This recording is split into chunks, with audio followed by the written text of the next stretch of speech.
Noites Abertas regresa a Pontevedra coa súa 22ª edición, sen dúbida máis especial e distinta pola pandemia.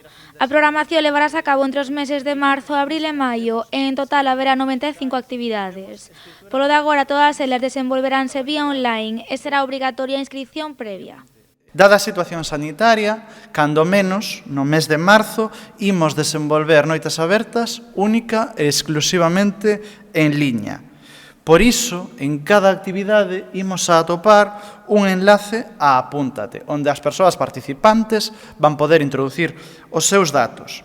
Noites Abertas adaptarase á evolución da pandemia. Justamente por iso, o Goberno local só publicou de momento a primeira parte da programación. O resto irá anunciándose paulatinamente na web noitesabertas.gal. O Concello non descarta que máis adiante se poidan realizar as actividades de maneira presencial. A mínima que poidamos sacar Noites Abertas á rúa, farémolo.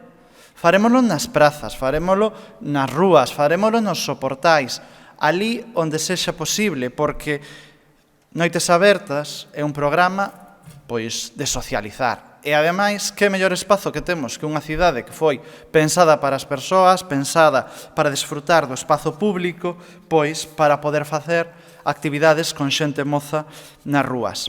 En total, case un centenar de propostas entre as que haberá yoga, escape rooms virtuais, escritura creativa e ata batallas de galos feministas.